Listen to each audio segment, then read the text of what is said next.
A few years ago, I worked the overnight crew on a small car ferry that ran between an island and the mainland, out in the Pacific Northwest. It wasn't a big operation, just one boat that could hold maybe 40 cars, running a handful of daytime crossings for commuters and tourists, plus one late crossing at 1 a.m. that existed mostly for cargo trucks and the occasional shift worker heading home. That late run was mine. Me, the captain, who I'll just call Hal because that's close enough to his real name, and usually 2 or 3 passengers in their cars, sometimes none at all. 45 minutes each way, across open, dark water, with nothing around us but the running lights and whatever the boat's old radar picked up. I liked the job, honestly, for the first several months. There's something calming about being out on the water at that hour when the whole world feels like it's asleep except for you. Hal had worked that route for almost 20 years and had a story for every kind of weather, every kind of fog, every strange log or seal or piece of driftwood that had ever confused the radar. I trusted him completely, which is probably why what happened felt so wrong. Hal was not a man who scared easily, and toward the end, he was scared. The first thing I noticed, and I want to say this plainly because I've thought about it 100 times since, is that our passenger count started not matching our departure logs. Every crossing, we counted vehicles boarding and logged the number, both for the company's records and for basic safety. So if anything ever happened, we'd know how many people to account for. For a long stretch of nights, everything was normal. Then, on a foggy night in early October, we logged 4 vehicles boarding for the late crossing. When we did our approach into the mainland dock and I walked the car deck to signal drivers to start their engines. Like I did every single crossing, I counted 5. I assumed I'd miscounted at departure, which happens, it was foggy, cars come in fast sometimes. I didn't think much of it until I looked at the 5th vehicle, an old sedan parked in the very back corner of the deck, in a spot I was almost certain had been empty when we left the island dock, because I remembered walking past that exact spot doing my safety sweep before we pulled out. The car's headlights were off. No one was in the driver's seat that I could see, though the windows were fogged enough from the ocean air that it was hard to tell for certain. I knocked on the window to let the driver know we were approaching dock. No response, no movement. I told Hal. He came down from the wheelhouse, looked at the car for a long moment and told me to just leave it. That sometimes people load their vehicles and go sleep in the back seat during the crossing. Nothing unusual about that, and we'd sort it out once we docked. When we docked and the other 4 vehicles drove off the ramp one by one, that 5th car never moved. I went to check on it again, and it was gone. Not driven off, because I was standing right at the top of the ramp the entire time and no vehicle passed me. Just gone from the deck, an empty parking space where it had been sitting less than 2 minutes earlier. Hal didn't say much about it, but he changed after that. He started doing an extra walk of the car deck before every single departure after that night, counting out loud under his breath, tapping each vehicle's hood like he was making sure it was solid. I asked him once if this had happened before in his 20 years on that route, and he told me, in a tone I'd never heard from him, that it had happened exactly once before, a long time ago, and that the previous time the boat that ferried the extra vehicle had a very bad accident on its next crossing. He wouldn't elaborate past that, and I didn't push because the look on his face when he said it told me it wasn't a story he wanted to tell twice. The second time it happened, about 3 weeks later, was worse, because this time I saw someone get out of the car. We were mid-crossing, open water on all sides, nothing visible but our own lights reflecting off black water and fog, thick enough that you couldn't see the mainland's lights yet, even though we were more than halfway there. I was doing a routine deck check when I noticed the count was off again, same as before, 1 extra vehicle, this time an old pickup truck parked near the stern, its position not matching anything I remembered from loading. As I approached it to check, the driver's door opened, slow, and a man stepped out. He was dressed like he could have been any regular passenger, a jacket, work boots, nothing outwardly strange, except that his face, when he turned toward me under the deck lighting, had an expression that didn't match anything a normal, tired late-night commuter would have. It wasn't anger and it wasn't confusion. It was closer to a kind of blank, patient attention, like he was waiting for me to notice something specific and was pleased that I finally had. He didn't say anything. He just watched me, standing beside his truck, for what felt like a full minute before turning and walking toward the bow of the boat, toward open water, at a normal, unhurried pace, like he had somewhere to be. I ran up to the wheelhouse and told Hal, and by the time we got back down to the deck together, both the man and the pickup truck were gone. Not overboard, because there was no splash, no sound, nothing on the water when we scanned it with the searchlight. Just gone, the same way the sedan had vanished weeks before, from a closed car deck on a moving vessel in the middle of open water, with nowhere for either of them to have gone. I want to tell you that was the last time it happened, but it wasn't, not exactly. It happened a handful more times over the following months, always on foggy nights, always an extra vehicle that didn't match our count, and I stopped going down to check on them after the second time. Hal and I developed an unspoken rule. If the count came up wrong, we let it be. We didn't approach the vehicle. We finished the crossing and let whatever it was disembark, or not disembark, on its own terms.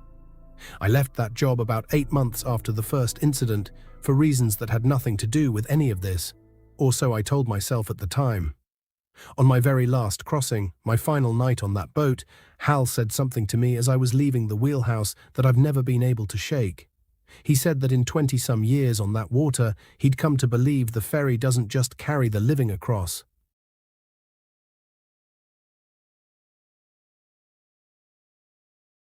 I worked overnight security at a self-storage facility for about 8 months, a couple years back, out past the edge of town where the streetlights stop, and it's just warehouses and gravel lots.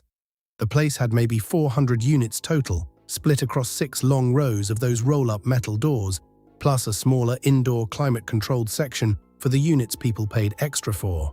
My job was simple: sit in the little guard booth by the front gate from 11 p.m. to 7 a.m., do a walking loop of all 6 rows every couple hours with a flashlight, and call the police if the motion sensors on the perimeter fence ever tripped without an obvious reason like a raccoon or a blown-over trash can. Most nights, nothing happened at all. I brought a book. I brought my laptop sometimes. It was the easiest $400 a week I ever made, until it wasn't. It started small enough that I didn't think anything of it for weeks. Every storage facility keeps a paper log at the gate, where anyone coming in after hours has to swipe their access code, and it prints a little slip with their unit number and the time. Most of my regulars were predictable: a guy who ran a small moving business and was in and out at odd hours, a woman who came by every Friday around midnight to grab boxes for her Etsy shop, she told me once. And then there was Unit 214 in the 3rd row, which according to the log got visited almost every single night, always between 2 and 3 a.m., always for exactly 11 minutes. I never saw who it was. That's the part that took me a while to notice. The gate code would swipe, the slip would print, and 11 minutes later the same code would swipe going out. But I never once saw a car pull up to that row. I never saw a person walk past the booth. The gate had a second, smaller pedestrian entrance about 80 yards down the fence line that some renters used if they parked on the side street to save the gate fee. So I told myself that's probably what this person was doing. Made sense. I didn't think about it again for a long time. Then one night in maybe my 4th month, I was doing my 2 a.m. walk and I actually heard it. Row 3, Unit 214, a door rolling up on its track, slow, that metal groan they all make. I checked my watch out of habit. 2:04. I stood at the end of the row for a second, deciding whether to just keep walking my normal loop or actually go look, because renters are allowed to access their own units anytime. It's their property. It wasn't against any rule. But something about the sound made me walk toward it instead of away. The door to 214 was up about 2 feet, just enough to duck under, with a light on inside. I could see boxes. I could see the edge of what looked like a folded card table. And I could see, just barely, in the gap under the door, a pair of feet standing very still, facing the back of the unit, away from me. I said something like, "Hey, just doing a walkthrough, everything okay in there?" The feet didn't move. I said it again, a little louder. Nothing, no sound of someone packing or unpacking, no rustling, nothing. Just silence and those 2 feet, facing away from me, absolutely motionless, for what felt like way longer than it should have been comfortable to just stand there, not responding to someone talking to you. I crouched down like I was going to duck under and look, and the second I moved, the door came down. Fast. Like someone yanked it. I jumped back so it wouldn't catch my fingers, and I heard the lock click into place from the inside, which I remember thinking was strange because those units don't lock from the inside. They only lock with a padlock on the outside hasp. I checked. There was no padlock on 214's door, nothing hanging from the hasp at all, and yet I could not get that door to budge even an inch. I stood out there for a solid 2 minutes deciding what to do, and I ended up just backing away and finishing my walk, telling myself it was some guy who didn't want to talk to security at 2 in the morning, which fair, some people are private, that's not a crime. I made a note in the incident log more out of habit than anything and went back to the booth. Here's the thing that actually got under my skin though, and it took me until the next morning to think of it. I pulled the facility's tenant records the next day because I had access as staff, mostly out of curiosity about who this person even was. Unit 214 had been vacant for 3 years. No active lease, no gate code assigned to it at all. Whatever code had been swiping in and out of that gate every night for months, it wasn't tied to any account in our system. I brought it up to my manager thinking maybe it was a glitch, or an old code that never got deactivated when a tenant moved out. He pulled up the logs himself, looked genuinely confused, and said the swipe records showed a code, but when he tried to trace which physical key fob or card that code belonged to, the system had no match. It existed in the access logs and nowhere else. Like someone was getting into the property using a code that had never technically been issued to anyone. We flagged it, changed the gate system that week. I figured that would be the end of it. It wasn't. About 10 days after the gate system got swapped out, on a night when there was no possible way for the old code to still work, I heard that same door roll up. 2:04 a.m., same as always, like clockwork, even though the entire access system had been replaced. I didn't go look that time. I sat in the booth and watched the row on the monitor instead, because by then we'd finally gotten a camera installed on that section after I pushed for it following the code issue. On the monitor, I watched the door to 214 roll open on its own. No person walked into frame, no person walked out. It just opened, sat open for exactly 11 minutes while the light inside the unit clicked on, and then rolled itself back down, and I heard the lock click, on a door that still to this day had no padlock installed. I quit 2 weeks later. I told my manager it was a scheduling conflict. What I didn't tell him was that on my very last night, doing my final walk past row 3 out of some combination of morbid curiosity and wanting closure, I noticed something in the dust on the concrete outside 214's door that hadn't been there before. Shoe prints. Facing out of the unit, toward the row, toward the exact spot where I always stood when I did my walkthrough. Fresh enough that the dust hadn't settled back into them yet. I never went back to find out what was actually in that unit. I don't think I want to know what's been logging 11 minutes of activity every single night in a storage locker that officially belongs to no one.